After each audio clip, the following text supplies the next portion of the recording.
사도행전을 두 단어로 설명한다면 하나는 성령이고 또 하나는 교회입니다. 사도행전은 이렇듯 성령과 교회에 관한 책입니다. 즉 사도행전은 성령께서 어떻게 사람들을 변화시키시고 그렇게 변화된 사람들을 통해 어떻게 교회를 세워주시는지를 보여주는 책입니다. 오늘 본문은 이 주제를 아주 잘 보여주고 있습니다. 먼저 8절을 함께 읽겠습니다. 오직 성령이 너희에게 임하시면 너희가 권능을 받고 예루살렘과 온 유대와 사마리아와 땅끝까지 이르러 내 증인이 되리라 하시니라. 아멘. 저는 청년 시절 사도행전을 읽으면서 이런 질문을 한 적이 있습니다. 하나님은 왜 우리에게 성령을 주시려는 것일까? 예수님이 십자가에서 죽으시고 부활하셨다면 그것으로 충분한 것이 아닌가? 예수님을 믿어 하나님의 자녀가 되고 천국에 갈 수 있는데 굳이 왜 성령을 우리에게 주시려는 것일까라는 질문입니다. 여러분도 혹시 궁금해 보신 적이 있으십니까? 궁금해야 되는데 별로 안 궁금한 것 같으신데요. 이런 질문은 우리가 예수님의 구원을 오해하기 때문에 그렇습니다. 우리는 종종 예수님의 십자가와 구원을 구원 실용주의의 관점으로 이해를 합니다. 구원 실용주의란 예수님을 믿으면 죄 사함을 받고 천국에 간다라는 사실만 붙들고 지금 여기에서 예수님과의 친밀한 사귐을 가지는 삶에는 별로 관심을 두지 않는 것을 의미합니다. 물론 예수님을 믿어 구원받고 천국 가는 것은 복음의 중요한 내용입니다. 그러나 복음은 그것보다 훨씬 더 큽니다. 단지 사후 천국행을 위해서 예수님이 우리를 위해 십자가를 지신 것이 아닙니다. 예수님의 관심은 지금 이 땅에서 하나님과 친밀한 사귐을 갖게 하려는 것입니다. 믿음의 주요 온전케 하시는 이인 예수를 바라보게, 이 땅에서 바라보게 하기 위함입니다. 그래서 예수님은 누구를 보내신다고요? 성령을 보내주시는 것입니다. 만약 하나님의 관심이 인간들이 우리들이 죽어서 가는 천국에만 목표가 있다면, 좀 거칠게 표현하면 하나님은 성령을 우리에게 보내실 필요가 없습니다. 왜냐하면 우리의 죄를 해결할 예수님의 십자가가 이미 있기 때문입니다. 그런데 예수님은 십자가에서 죽으심으로 우리의 죄의 문제를 해결하실 뿐만 아니라 예수의 영인 성령을 각 사람에게 부어주셔서 우리를 작은 예수 만드는 일에 관심을 갖고 계십니다. 그래서 예수님은 공생의 기간에 계속해서 성령에 대해서 말씀하시는 겁니다. 성령을 받아야, 예수님의 영, 예수님의 생명을 받아야 하나님과의 친밀한 사귐, 교제를 할 수 있게 되고, 그래야 이 땅에서 다른 것으로 내 갈증을 채우지 않고 풍성한 삶을 살아갈 수 있기 때문에 그렇습니다. 요한복음 7장 37절부터 함께 읽겠습니다. 누구든지 목마르거든 내게로 와서 마시라. 나를 믿는 자는 성경의 이름과 같이 그 배에서 생수의 강이 흘러나오리라 하시니 이는 그를 믿는 자들이 받을 성령을 가리켜 말씀하신 것이라. 아멘. 또한 요한복음 14장은 성령이 우리에게 임하시면 우리는 예수님의 생명이 우리에게 있기에 예수님이 우리에게 알려주신 것들이 생각이 나고 불안과 두려움의 거짓 자의 인생이 아니라 참 자아가 주는 평안으로 살 수 있다고 말하고 있습니다. 26절, 27절도 함께 읽습니다. 보혜사 곧 아버지께서 내 이름으로 보내실 성령, 그가 너희에게 모든 것을 가르치고 내가 너희에게 말한 모든 것을 생각나게 하리라. 평안을 너희에게 끼치노니 곧 나의 평안을 너희에게 주노라. 내가 너희에게 주는 것은 세상이 주는 것과 같지 아니하니라. 너희는 마음에 근심하지도 말고 두려워하지도 말라. 아멘. 그래서 성령을 주시려는 것입니다. 성령, 예수님의 영, 이 영원한 생명을 받은 사람은 이 땅에서 예수님의 사람으로 살게 됩니다. 이게 바로 예수님이 성령을 우리에게 주시는, 강조하신 이유입니다. 예수님은 우리로 죽어서나 가는 천국만을 주시려는 것이 아닙니다. 이 땅에서 풍성히 살게 하며 참나로 평안을 살게 하며 하나님과 깊은 사귐을 갖게 하기 위함입니다. 그래서 예수님은 내가 떠나고 성령이 오심이 오히려 너희에게 유익이라고 말씀하십니다. 요한복음 16장 7절도 읽습니다. 그러나 내가 너희에게 실상을 말하노니 내가 떠나가는 것이 너희에게 유익이라.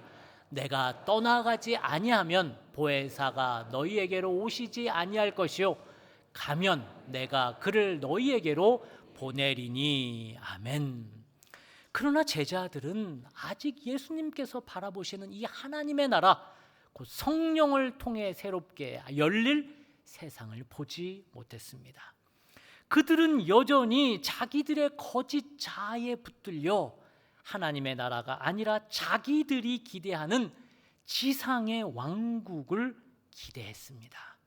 그래서 6절처럼 주께서 이스라엘의 나라를 회복하심이 이때니까 라고 자기들의 이 땅에서의 왕국만을 관심 있게 묻고 있는 것입니다.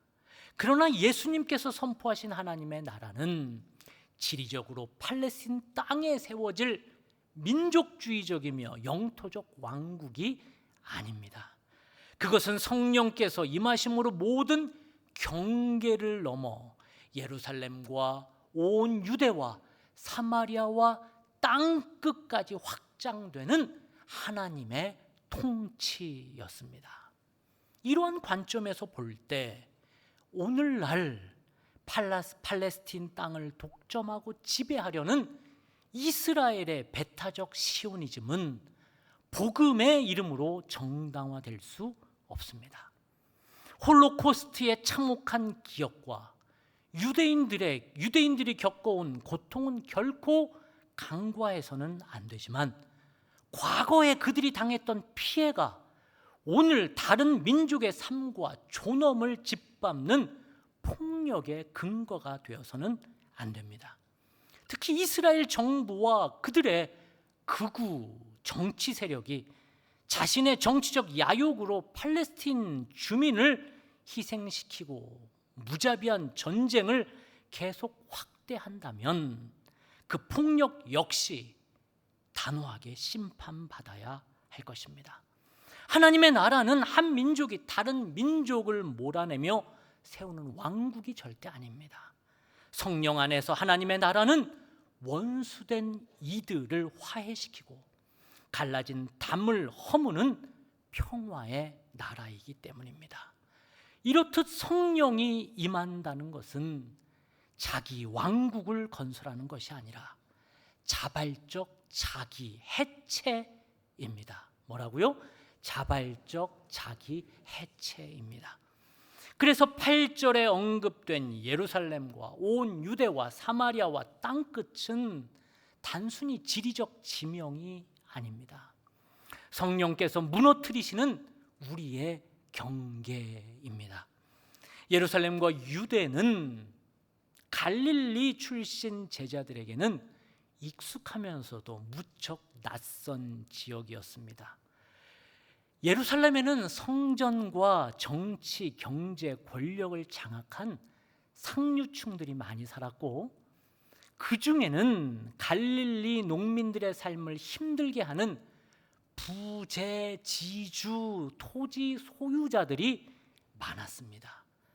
부재지주라 함은 부재, 그 땅에 살지 않으면서 지주, 대량으로 토지를 소유하고 있는 사람들을 부유층을 의미합니다. 갈릴리 촌 지역 출신 제자들에게는 그래서 예루살렘은 부러움의 상류층의 도시인 동시에 권력과 부패의 도시였습니다. 그러나 제자들은 이 사람들을 혐오하거나 조롱하거나 배제하는 것이 아니라 먼저 자기의 경계를 허물어서 이들을 품고 예수님의 복음을 전하는 첫 번째 지역으로 예루살렘을 선정해야 했습니다. 사마리아는 더 불편한 땅이었습니다. 유대인과 사마리아인들은 오랜 세월 동안 혈통과 역사, 성전의 장소와 종교적 전통을 둘러싸고 늘 갈등이 있었습니다.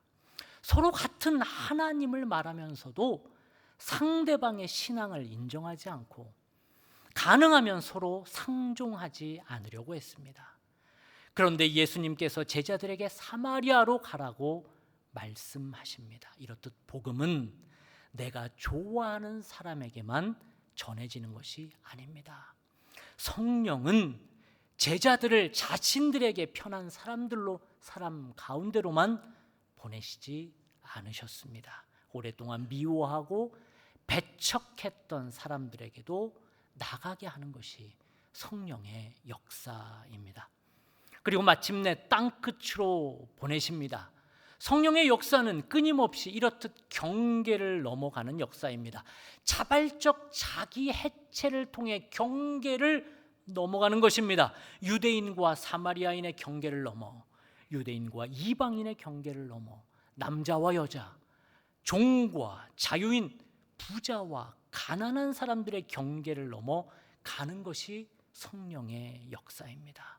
성령의 권능은 나와 다른 사람을 조롱하고 제압하는 힘이 성령의 권능이 아닙니다. 사랑할 수 없는 사람들을 사랑하게 만드는 힘입니다. 피하고 싶었던 곳으로 다시 돌아가게 하는 힘입니다. 나와 다른 사람에게 다가가 손 내밀게 하는 힘이 바로 성령의 힘입니다. 그러므로 내가 성령의 사람인지 아닌지 어떻게 알 수 있을까요? 그것은 내가 나와 다른 사람을 어떻게 바라보고 있느냐, 그리고 다른 사람이 나를 보지 않는 곳에서 내가 정직하고 또한 책임 있게 살아가고 있느냐를 보면 알 수 있습니다. 그래서 진짜 신앙은 교회 안에서가 아니라 교회 문을 박차고 나가는 순간부터 시작되는 것이 진짜 신앙입니다. 그렇게 여러분이 성령의 사람이 되시기를 주님의 이름으로 축복합니다. 그리고 제자들은 예수님의 말씀에 따라서 예루살렘으로 돌아왔습니다. 11 제자와 예수님의 마지막을 끝까지 지킨 여인들까지 모두 한자리 다락방에 모입니다. 12절부터 14절을 함께 읽겠습니다. 제자들이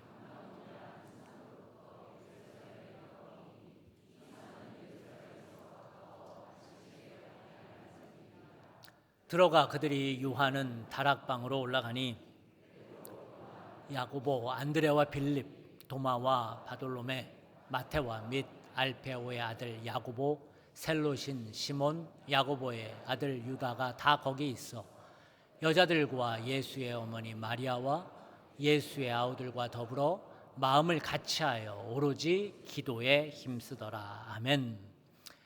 지금 읽은 본문은 교회의 원형, 교회의 태동이 어떠했는지를 보여줍니다.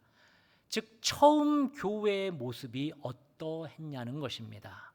이 모습을 통해 성령이 교회를 통해 어떻게 일하고 계신지 우리에게 보여주고 있습니다. 두 가지로 살펴보도록 하겠습니다. 첫째로, 교회는 서로 다른 사람들이 모여 하나가 되는 것이 교회입니다. 다락방에는 11명의 제자와 예수님의 어머니 마리아를 포함한 여러 여인들이 함께 있었습니다. 이 사람들이 14절 말씀처럼 한자리에 모여 마음을 같이 했다고 했는데 이것은 정말 기적과 같은 일입니다. 왜냐? 제자들은 공생의 기간 내내 예수님 앞에서는 착한 척하고 있지만 보이지 않을 때에는 서로 누가 크냐고 다투었던 관계들이었습니다. 또한 베드로는 모두가 예수님을 버릴지라도 자신은 절대 그런 일이 없을 거라며 장담했지만 3번이나 예수님을 부인한 사람이었습니다. 다른 제자들도 예수님이 체포되시자 예수님을 버리고 도망쳤습니다. 반면 여인들은 십자가와 무덤의 자리까지 예수님의 곁을 두려움 가운데서도 지켰습니다. 이 연약한 여인들의 눈에 제자들은 치기 어린 사춘기 철부지 초딩생들로밖에 보이지 않았을 것입니다. 제자들 사이에는 그리고 여인들과의 관계에서는 실망과 부끄러움, 원망과 불신이 남아 있었습니다. 서로의 믿음이 얼마나 약한지, 서로의 인간성이 얼마나 초라한지 이미 바닥까지 서로 확인했습니다. 그런데 이들이 다시 한자리에 모였습니다. 서로의 잘잘못을 따지기 위해 모인 것이 아닙니다.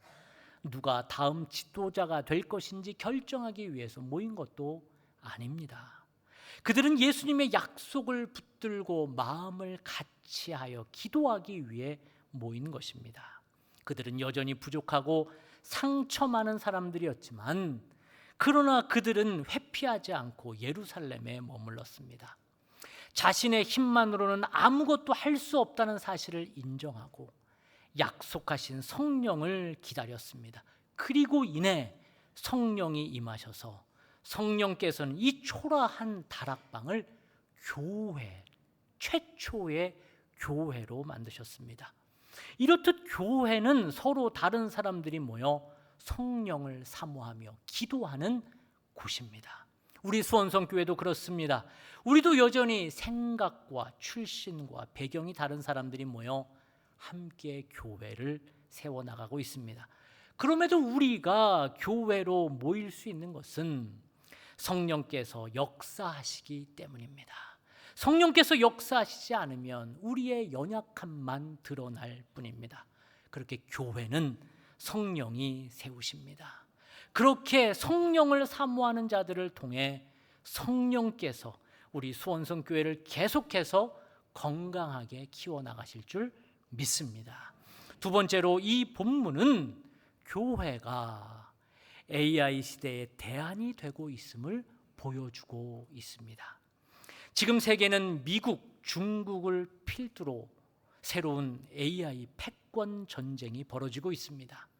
한국도 최근 모티프3라는 독자 파운데이션 모델을 개발하며 소버린 AI 경쟁에 뛰어들고 있습니다. 이제 가는 곳마다 AI 이야기이고 특별히 어제 샌프란시스코 AI 서밋도 있었듯이 미디어는 AI가 열어줄 미래에 대한 기대와 동시에 불안을 연일 보도하고 있습니다.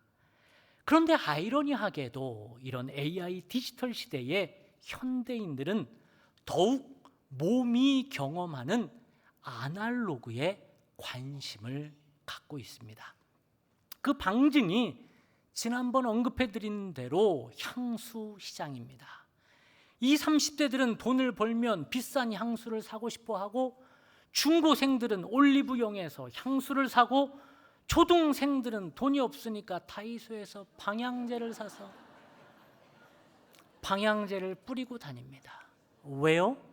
이들은 어렸을 때부터 디지털에 둘러싸여 사였기 때문에 이제는 아날로그에 냄새를 맡고 사람들의 손을 만지며 질감을 느끼고 소리를 듣고 눈으로 보는 오감의 영역에 관심이 있는 것입니다.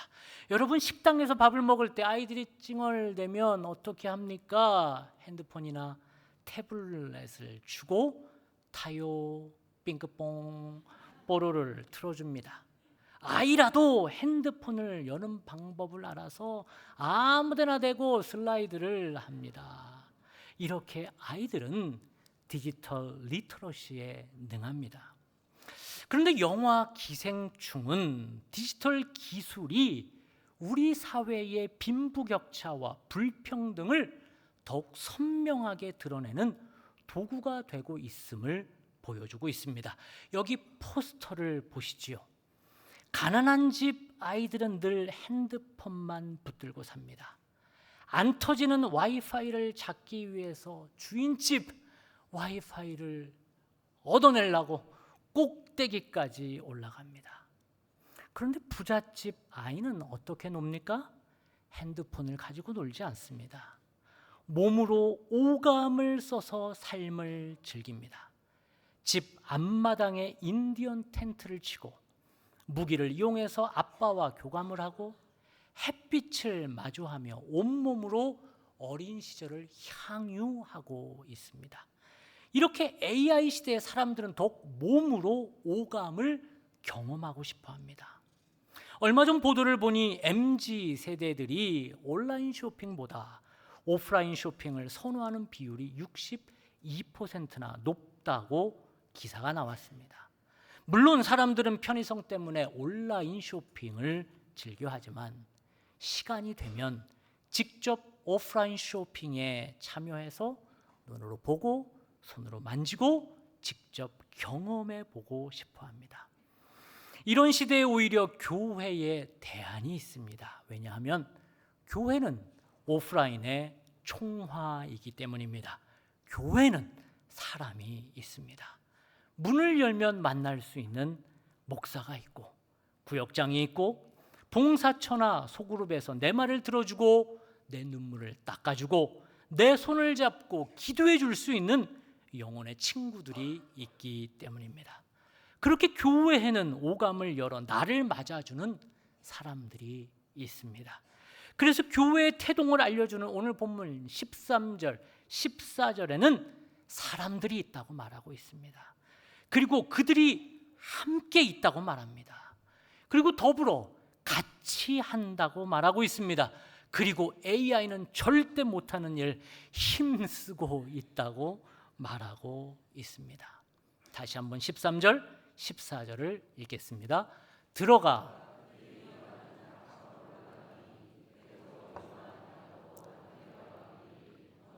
바돌로메, 마테와 및 알페오의 아들 야고보, 셀롯인 시몬, 야고보의 아들 유다가 다 거기에 있어 여자들과 예수의 어머니 마리아와 예수의 아우들과 더불어 마음을 같이하여 오로지 기도에 힘쓰더라. 아멘. 이렇게 교회에서 일어나는 성령의 일들은 AI가 절대 할 수 없는 일입니다. 사람들이 있다는 것은 놀라운 축복입니다. 또한 그들이 더불어 마음을 같이 한다는 것은 기적입니다. 그리고 기도에 힘쓰는 것은 대단한 선물입니다. 저 사람은 어떤 생각을 가지고 있는지 머뭇 망설이고 서성이며 저들을 기다려주는 것은 AI 시대에 인간만이 할 수 있는 고귀한 성향입니다. 그래서 소설가 김애란 작가도 인간한테는 있고 AI한테 없는 게 하나가 있어요. 그것은 바로 뭐라고요? 망설임이라고 말하고 있습니다.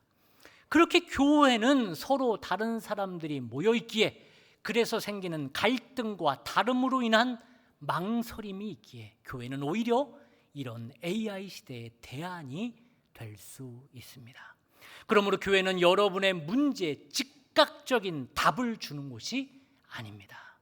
오히려 서로의 아픔을 끌어안고 망설이며 함께 오래 머물며 기도하고 기다리는 곳입니다.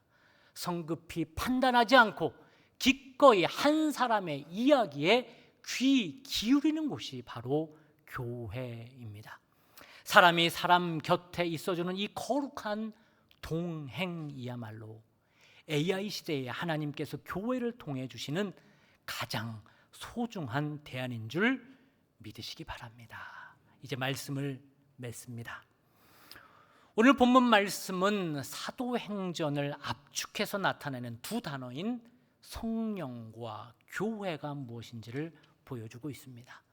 성령께서 우리에게 임하시는 이유는 단지 우리가 죽어서 천국 가게 하기 위해서 성령을 주시는 것이 아니라 오늘 이 땅에서 예수님과 친밀한 사귐을 갖게 하기 위함입니다.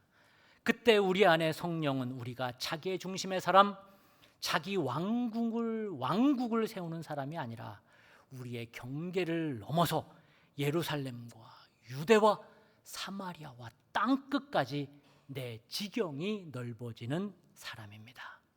또한 다락방에 모인 사람들은 교회의 DNA가 무엇인지를 보여줍니다. 교회는 서로 다른 사람들이 성령 안에서 하나 되어가는 공동체입니다.